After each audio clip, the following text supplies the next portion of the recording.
Dino the Ops Guy here. Welcome back for Production Management and Practice, or Stardew Production Management 101. So we are on episode 22, meaning that there's 21 episodes that you may or may not have missed if you want to go back and look. But on episode 22, we're on day 22. They coordinate. So this is just the end of the third week, 7 days in a week, and we got 21. So we've finished 3 weeks, and I just wanted to recap a bit on what's going on or what has happened for the last 3 weeks. On the left, you can see sort of by day where we were for value added for foraging, farming, fishing, and mining. And you'll see that foraging kind of led the thing, very steady. The one thing about foraging is there's no real sort of input costs, if you will. If I see something in the ground, I just pick it up. Now, you could argue that when I'm chopping down wood, I should have the input cost of how much energy I've used or how much food I've eaten for that. But we keep that pretty generalized across mining, fishing, whatever we need. Energy used is energy used. We're not keeping track of that on the ledger. And that comes to the point where with the ledger, once you set it up, it's going to sort of enable or not enable things that you want. In this case, we wanted to keep track of how much we're adding value-wise, but we're not actually keeping track of where the energy goes. So some of it is not perfect, some of it is lost, but we're getting the bulk of what we want. So on a value-added basis, up until now, there's been about 12,000 for the first 3 weeks. In foraging, we're about the same with farm. But farm, there's that input cost that you have to pay for the seeds that go in the ground. So you can see it starting down, and then sort of working up, etc. So that all sort of works as you would expect, and it's a pretty good return for farming. Mining and fishing as well. Certainly the better we've done, more mining than fishing. So you'll see that line sort of going up on a higher rate, if you will. But I wanted to compare those on the right with how much we've invested, sort of that build piece of it. So that gets to, we're making chests, we are putting together stuff that we need from the standpoint of upgrading tools, of the coop, etc. And you can see the big push there, sort of from day 7 through 9 kind of thing. First, we had we bought the 24 spot backpack, and then we went for the copper watering can, and then we went for the fiberglass fishing rod. We're going to see a little bit of a bump right away. Certainly from the fishing line, you can see a little bit of a track up, but a lot of it's going to be returned on the longer term. So we're going to have to keep track of that. If we look at just the last week, foraging made up for 4,600 G of value added, farming for 76.92, fishing for just under 2,000, mining for just over 4,000, for a total of, we've added almost 20,000 of value just in the third week alone. So we can see kind of what's going on. Now, when we get to the crops, what we're finding is we're doing a whole bunch of investment. So you can see sort of, what's been planted in the crops. Those are the left side, and what's been harvested, what's on the right side. And you see they kind of track together, but almost at different rates. So I figured rather than just show you this graph, I'd show you sort of on a per crop basis. So I'm showing parsnip and cauliflower, and I've synchronized them to say parsnip, they harvest 4 days after they're planted. So the blue lines are in real time, 1, 2, 3, and the orange or red lines are actually 4 days advanced, if you will, or 4 days, sort of covering up, so that the orange bar that you see on day 1 is what we've harvested on day 4, which came from what was planted in the blue on day 1, etc. And then you'll see with cauliflower, we don't get as far along because it's 12-day lag. So, but you can also see for the parsnips, there's 4 bars that are going to be continued because we know those are in the ground and we're expecting a return on those. And then with the cauliflower, there's a lot more blue lines that are planted, and they go a lot higher. So you get a feel for how much we're expecting as we're getting into the later days. Now, there's a limit to this because at the end of the season, it doesn't matter what we have in the ground. it's going to get killed off. None of these are going to die in the vine, so that all of these we're expecting a return on. Just to sort of give you a feel for what's going on the farming. So if we didn't do this, if we didn't have a ledger, because it takes a lot of effort to maintain a ledger, the only other way we'd keep track of how well we're doing would be looking at basically the total earnings. In this case, our total earnings at the beginning of day 22, or for the first 3 weeks, would be 26,986, or essentially 27,000 G. Compared to the benchmarks that I have, this is a very good number, but it really doesn't look at what's going on directly, and it certainly doesn't consider the fact that 16,000 that didn't get to that 26,000 are being invested somewhere else, whether it's in bundles, whether it's in gifts, whether it's donating to the museum, whatever the case. So I would argue that I would rather have the analysis that we had previously, where we're looking to anytime we create some value, we're going to recognize it and not necessarily wait until that value gets converted into cash, just in case we want to spend it somewhere else. We are still contributing to a better situation and not necessarily saying how we've exercised that situation. So again, day 22, we have some objectives, and these are for Av, our person on the ground. And Av should today focus on watering the crops and harvesting if there's any harvest. We'd like to get the pickaxe upgraded, so we've gotten the copper and we have the money for upgrading the pickaxe. We've already used some money for the coop, and there's leftover, so that's a good idea. We also got level 4 fishing, I think it is, where we get the recycling machine recipe, so we should make a recycling machine. That's going to help us out a fair bit. And then if we have time, we have the Sebastian gave us the task or the quest to fish for carp. And if we get bullhead, that'd be great for the bundles. We also, if we see those ring spots, we know we're getting a better return than just fishing without the rings. So that'd be great. And if we have free time at the end of all this, then just general foraging probably makes this most sense, especially down towards the ocean, even though there's a trek to get down there. But it seems a bit of just a regular laundry list. We got a few things specific. So Av, I'm going to turn it over to you.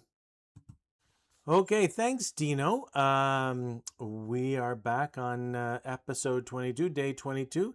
The spirits are displeased. We have to deal with that.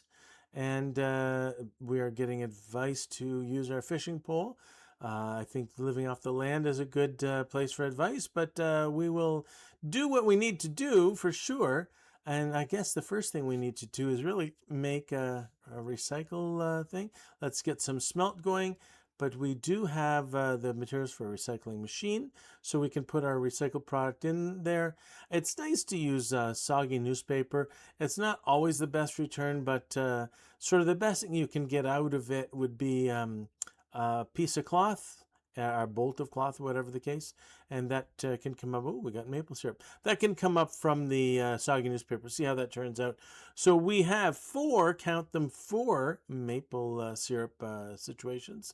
We're going to move this tapper from maple to oak, so we can get 3 maple taps. I think they take 12 or 14 days, and then oak is a little faster. Earlier on, we want to get maple so that we can get honey bee houses, and then honey from those. But we also have an advantage if we get some oak early, because they work into our kegs. So we need oak to make kegs, so that's going to be a good thing. We will get all the crops watered. We didn't have any harvest this time, but it looks like those cauliflowers that we're walking by now will be due soon, so we're going to be ready for those. That's going to be good to get some cauliflower return. We might as well get our potted our crab pots and clear. And the first soggy newspaper gave us some torches, which is good. We're going to place those right near the house. That's a good place so we can see where we're going as we're gumming by at night. Put a little more newspaper in and get back to watering the plants. watering the crops. So a whole bunch of cauliflower, kind of what you would expect from what you saw in Dino's chart as far as what's been planted in the ground. A lot of cauliflower. We got a few parsnips, but for the most part, cauliflower is the return item right now. The best we can hope for. So that's going to be good when they come out. So again, I like to put the torches in front of the house, basically one in each corner, and then one from the door, just so that at night we can see anything that's going on in front of there. It'll make it easier to when we're running back home to get to bed, we know where that home is because of the light. So we have our additional 40 stone ready in our slingshot. We don't see any forage items near the bus stop, so we'll keep going there. A few things that we want to do today, not the least of which is get some fishing in. Oh, Maru needs a diamond. Well, we don't have any diamonds. Sorry, Maru. And we'll say hi to Gus and hi to Marnie, and we'll say hi to Abigail, and we'll shop from. I probably don't say hi enough to Pierre. At some point, I should go behind the counter and say hi to Pierre. But let's make our way over. We do have our 5 copper that we are going to drop off with our $2,000 so that we can upgrade our pickaxe. So that's going to be a good thing. When our pickaxe gets upgraded, we'll be a lot more efficient in chopping stones, which is nice. We got a daffodil. Make our way down to forage at the ocean. See what we got at the ocean. Usually there's some good stuff that we can get into. There's a clam, and we can say hi to Elliot. Hi, Elliot. And we can continue. There's a mussel. There's another clam. Oh, we're doing pretty well today. Some coral. Pick up the other coral. That's a decent return. So we will cash out with Willie and make our way back up north. Again, we don't say hi to Willie, like, same thing as Situations Pierre. We interact with him on the commerce side all the time. But every once in a while, I should come around and say hi to him. I did say hi to him the other day when he was fishing. So that's kind of, friendly of me. Say hi to Granny. We never see Granny anymore. So up we're going to go towards the... there's some along the way. We're going to find some daffodils. But towards the mountain lake. The daffodils, good return. I wish we could get 4, sort of the 4 in the proper bunch, match them up so that we can get the spring seeds. But even if we don't, we're going to make a decent amount of money by selling them through. So we're going to be able to do that. And there we have little circly things that we are going to fish into and get all our plus signs before we fish, and we get some green algae. Green algae is not that, it's just ho-hum. What can we do with green algae? We do have a fish. It looks like it's going to be a valuable fish based on the way it dances. It is a largemouth bass. So not exactly what we're looking for, but good. That's a good return. Largemouth bass makes some money. Oh, we got a carp. There we go. We need 3 carp. It's kind of odd that usually when you get a quest, you will see that there's 2 carp. You'll see a little marker on the top right. I don't know why the marker's not going. So we'll see what happens there. Oh, this one's going to bounce around. I bet you it's a chub because, oh no, it's another largemouth bass. I get disappointed because chubs are a little harder to catch, but I don't find them that much more return cash-wise. So, all right, we need 3 carps, so let's try and close that out. That would be great to get. And there's the chub. Okay, so those rings are gone. We're not going to follow that. See what we can bring that we forgot to bring last time. Just the winter root. That's good. We can also drop that winter root off. You know what? We're going to try and fish some more. We can drop that winter root off at the community center as a bundle. That wouldn't hurt. But let's see if we can get our last carp here. That would be nice. Normally, you don't get a lot of bounce on the carp, so it's a good thing. We got, 3 largemouth bass. This is probably just a good return overall, given that the fish are so valuable.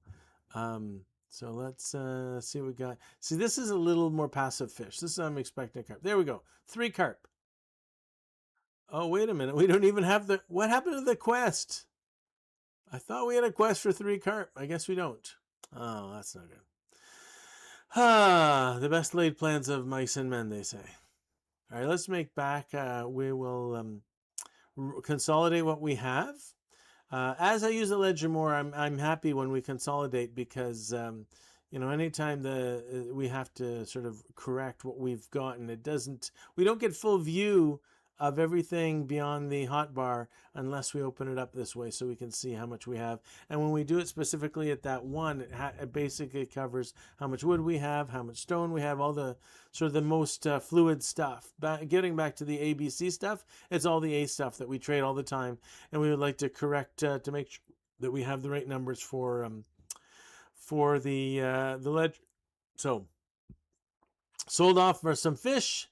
Let's get some wood while we can. Certainly wood is going to be a little easier to get now that we have a copper axe. We're not going to do any stones because we don't have the pickaxe right now. It's being upgraded, but it doesn't hurt to do what we can to get the wood, because wood's going to be very valuable going forward. We're going to need a lot of wood. We use it for the coop. We're going to use a lot of wood for preserve jars. We're going to use a lot of wood, I believe, for honey houses. Certainly when we go to the barn and upgrade barns and upgrade coops, wood is going to be really, really important. And it doesn't hurt to sort of clear up a lot of the farm. This part of the farm we haven't gotten to yet. So by clearing it off, it gives us more opportunity to sort of organize things, if you will. Or even if we're not going to organize this area, at least it's organized by not having anything there, and makes everything's easier that much to see. So this is just a good overall return wood-wise, and what we're doing strategically, getting forward into the coops and the preserve jars and everything we need wood for, as well as just making it easier to see what's on the farm so we don't get lost or get stuck in corners. Again, we're going to need the pickaxe to eventually make headway, but it's being upgraded right now, so we're not going to care about that. So this one corner is sort of, again, to ABC. This corner is really valuable when I get to the honey jars, the honey, the saps, and the fruit that we're getting out of the bat cave. So if you remember, Demetrius asked us what we'd like in our cave, whether we want mushrooms or fruit bats, and we said fruit bats. That's actually better for the bundles. So I decided that was the way to go. It takes a few days for them to create any kind of fruit situation. So we're just waiting that out. That's okay. But that corner that I put the new chest in is going to be for that until we get the fruit trees going full steam, and then we'll put another chest next to the fruit trees and have all the fruit consolidated there. So part of the plan is just sort of figuring out, again, sort of on an ABC level where we want things. Fruit are going to be high volume items, so they're going to need a special spot that's convenient for the fruit. We have the wood and the stone and hardwood and all that convenient for our first chest, so that's the most. And there we go. We get a bolt of cloth. That's going to be a good thing. We're going to store that at least one night. That gives Emily a chance to come by and offer us use of her sewing machine. That's what she does once we get the bolt of cloth. We're starting to use the charcoal kiln now. With preserves, the more charcoal we have, and then same thing with bee houses, we're going to need that charcoal. So loading up some wood, even though it's 10-1, it's not a good return, but given that we need, given that charcoal is going to be part of the bottleneck, if you will, when we're trying to expand how much money we're making on preserves, etc., we are well worth our while throwing 10 wood in the way so that we can get one charcoal, if that charcoal makes a big difference. And I think it's going to for a little while. So we have 12. We only need 8, but we'll need one more for smelting. So let's get 9. Then we're going to throw the smelt in. But first, apparently, we are going to upgrade our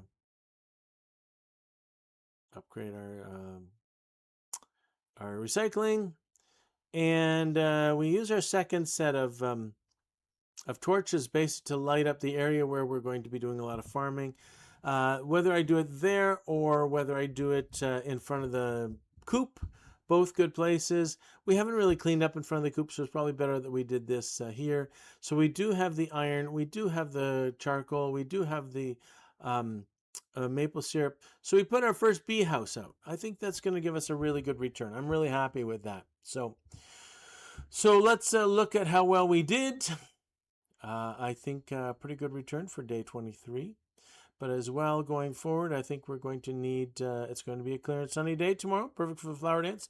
Tomorrow is the flower dance. And from the fortune standpoint today, it's going to be neutral. So we'll have to deal with that. All right, back to you. Okay, thanks, Av. I think actually you did a really good job. We did get the crops watered. We didn't have to harvest anything. And we did upgrade the pickaxe, and we did make the recycling machine. And those are going to have a big impact on what's going forward. We did get the carp. We didn't get the bullhead. But I actually went back to the previous day and realized when we saw the quest from Demetrius, there it had an option to say okay, but instead of saying okay, we just killed it and we didn't actually get the quest. So we kind of executed the quest without having the quest. So just one more thing that we could have done better, but we'll get it next time. So we didn't have a lot of free time. We did go down to the ocean and do a bit of foraging, but we got some good fishing from that fishing spot, even if it wasn't for the carp quest. We'll have to get the next quest. Now, the next quest was Mara with a diamond. We don't have a diamond, and we won't be able to necessarily get the diamond unless we're mining, and we don't have our pickaxe. So that one's going to sort of go by the wayside, and we're not going to be able to do much about it. So anyway, if we're looking at, all right, so I think we're doing a really good job overall for 3 weeks. Better earned sort of total earnings than I typically have. Probably, I'm hoping, I'm guessing is better than you typically have for 3 weeks of earnings. Now, the question is, did we get here because it's Dina, or we did get here because it's lucky? No, we have a plan here. And really the plan is, the three big things are establish a strategy and stick to it. Our strategy is we want to get the bundles done. So when we have an option to, if it's something that we don't normally get, sort of a one-off, like one of the fish, then let's use it for the bundle. If it's something like we got some maple syrup now and we have some maple taps, we're going to get those again. So I don't mind using up all the maple syrup and waiting until some of the other items in the food, basically the food bundle or the chef's bundle is ready to go before we designate which maple syrup to use. But for the most part, we want to favor those bundles. That's our strategy. Get the community center done. The second thing is focus on bottlenecks and manage them. Well, our first bottleneck was energy. What we found was if we ran out of energy in a day, there was no recovery. So we couldn't get any more energy. And at that point, it made sense for us to walk around and look at forage items because they didn't exhaust any energy. They were just sort of a good thing to do on the side. Didn't necessarily make the best financial return necessarily, but still a good thing to do if your bottleneck is energy and you've run out of energy. Then the bottleneck changed. We had more energy than we needed, and what we really needed more of was free time during the day. So once that changed, randomly walking around looking for forage stuff didn't make as much sense. We wanted to be a little more specific on where we're doing our foraging and a lot more specific on how we manage our time so that we don't lose time during the day. And then the third thing we looked at was just sort of the, typical arbitrage stuff. So for example, if I have a dandelion, a daffodil, a leek, and a wild horseradish, I can sell them for, depending on what level quality there is, even up to 180, but I'm better off combining them into spring seeds and selling those spring seeds for 350. It's just a really, really good return. And we have to appreciate that that's the number we're using carrying forward so that if we plant those seeds, we're actually expecting a good return and probably won't get as good returns. We're better off selling them. Those types of decisions where it's just a black and white type, one side of the decision dominates the other, we might as well understand those and take those. So those are the three things that we've really been following and that I would suggest you follow in sort of your pursuit if you're in Stardew Valley or any production management really. One, let's figure out what the strategy is and follow it for a longer term return. 2, let's focus on what the bottlenecks are. Be conscious that the bottlenecks could be changing, especially early on. And as they change, refocus our efforts towards what makes the most sense for that bottleneck. And 3, if there's some dominant stuff that matters, let's take advantage of it. If there's sort of a left and a right we can go, and doesn't matter what the situation, left is always the best way to go. Let's take it. So those are the 3 big things. Hopefully you're getting a lot out of this course. I mean, in some sense, I'm not trying to go too fast, so it'd be kind of dribs and drabs. Maybe you should be playing it back at 150% speed. I don't know. That's going to be totally up to you. But if there are things I can do to make it more interesting, make it more understandable, cover areas that I haven't been covering necessarily that you think are valuable, put those in the comments and I'll respond to them as best we can. So the next episode is going to be episode 23. It's going to be the flower dance. So I'm actually going to use some of that time because I'm not going to show the flower dance. That's kind of a waste for people watching. You've seen flower dances before, more than likely. I'm going to use that extra time to basically look at what the strategy is or how we implement that strategy, what's the policy going forward, and how we're going to execute that the best way possible. So it'll be a bit more of a, looking forward execution style episode. Hopefully that works for you. Either way, this is Dino the Ops Guy signing off. Hopefully this all works for you, and we will see you back next time.